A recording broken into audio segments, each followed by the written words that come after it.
తదుపరి ఉపరాష్ట్రపతి ఎన్నిక కసరత్తు మొదలైంది.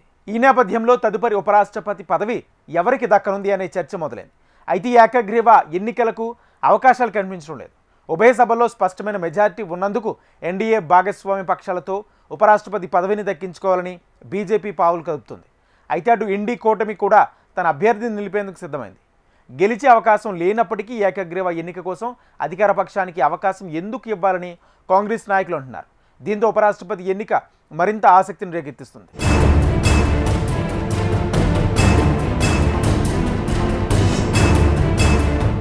జగదీప్ ధన్కడ్ రాజీనామాతో అందరి దృష్టి ఇప్పుడు కొత్త ఉపరాష్ట్రపతి ఎన్నికపై పడింది.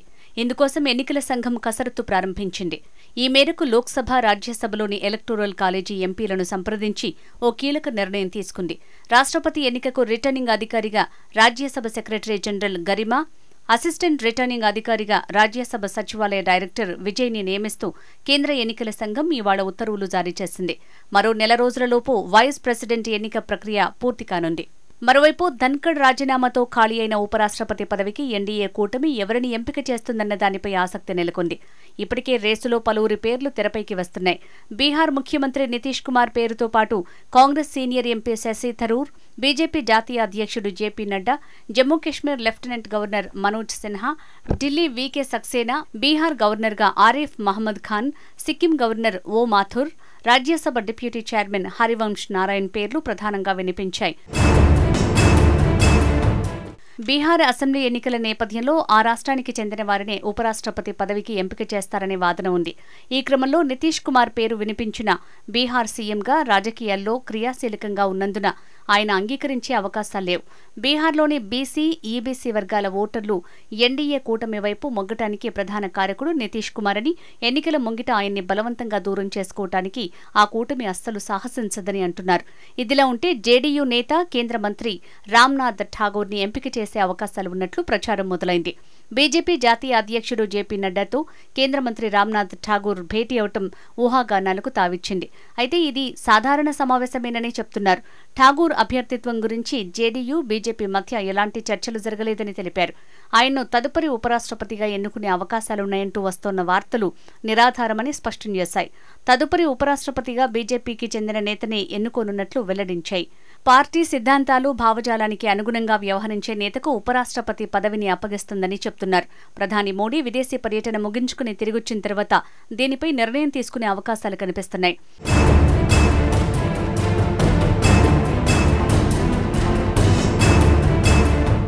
మరోవైపు విపక్ష ఇండియా కూటమి ఉపరాష్ట్రపతి పదవి కోసం అభ్యర్థిని నిలిపే అవకాశాలను పరిశీలిస్తోంది. బీజేపీ నేతృత్వంలోని ఎన్డీఏకు స్పష్టమైన మెజారిటీ ఉన్నప్పటికీ పోటీ పడటమే సరైన వ్యూహమని భావిస్తున్నట్లు సమాచారం. ఫలితంతో సంబంధం లేకుండా అధికార కూటమికి బలమైన సందేశం ఇవ్వదలిచామని ఇండియా కూటమి నేతలు వెల్లడించారు. ఉమ్మడి అభ్యర్థిపై కూటమిలోకి అన్ని పార్టీలతో చర్చించి సమిష్టి నిర్ణయం తీసుకోనున్నట్లు చెప్తున్నారు. పార్లమెంటు ఉభయ సభల్లో వివిధ ఖాళీలతో కలిపి సభ్యుల సంఖ్య ప్రస్తుతం 786గా ఉంది. ఇందులో మెజారిటీకి 394 మంది మద్దతు అవసరం. లోక్సభలో ఎన్డీఏకు 293 మంది సభ్యుల బలముంది. రాజ్యసభలో 129 మంది మద్దతుంది. మరోవైపు విపక్ష కూటమికి లోక్సభలో 234 మంది సభ్యులు, రాజ్యసభలో 79 మంది సభ్యుల బలముంది. మొత్తంగా ఎన్డీఏకు 422 మంది, విపక్ష కూటమికి 313 మంది అనుకూలంగా ఉన్నారు. ఇలా ఉభయ సభల్లో మెజారిటీ లేనప్పటికీ ఉపరాష్ట్రపతి ఎన్నికలో పోటీ చేసేందుకు విపక్షాలు సిద్ధమవుతున్నట్టు తెలుస్తోంది. రాజ్యాంగంలోని ఆర్టికల్ 68లో 2వ నిబంధన ప్రకారం ఉపరాష్ట్రపతి మరణించినా, రాజీనామా చేసినా, తొలగించినా, ఇతర కారణాల వల్ల ఖాళీ అయినా వెంటనే ఎన్నికలు జరగాల్సిందే. ఉపరాష్ట్రపతిగా ఎన్నికైన వారు మిగిలిన కాలానికి కాకుండా 5 ఏళ్ల పాటు పదవిలో ఉంటారు. పార్లమెంటు ఉభయ సభల్లోని సభ్యులు ఉపరాష్ట్రపతిని ఎన్నుకుంటారు. లోక్సభ, రాజ్యసభ సభ్యులతో పాటు రాజ్యసభలో నామినేటెడ్ సభ్యులకు ఓటు హక్కు ఉంటుంది. ఇప్పటిదాకా 16 సార్లు ఉపరాష్ట్రపతి ఎన్నిక జరగ్గా 4 సార్లు ఏకగ్రీవమైంది.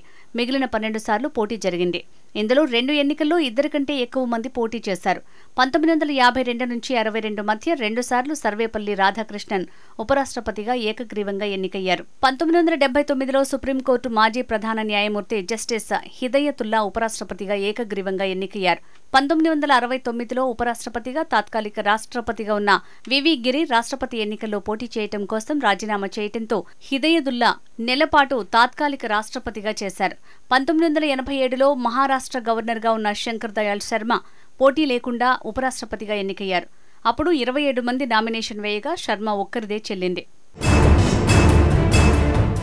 మరోవైపు ఉపరాష్ట్రపతిగా ఇంకా 2 ఏళ్ల పదవీకాలం ఉన్నప్పటికీ రాజీనామా చేస్తూ అనూహ్య నిర్ణయం తీసుకున్న జగదీప్ ధన్కడ్కు సాంప్రదాయం ప్రకారం అధికారికంగా వీడ్కోలు పలికే అవకాశం దక్కలేదు. అనారోగ్య కారణాలతోనే రాజీనామా చేసినట్లు ధన్కడ్ పేర్కొన్నప్పటికీ విపక్షాలు మాత్రం అనుమానాలు వ్యక్తం చేశాయి. ధన్కడ్కు వీడ్కోలు పలకాలని ఇప్పటికే కాంగ్రెస్ కోరినా కేంద్రం మాత్రం మౌనం వహించిందని వార్తలొచ్చాయి.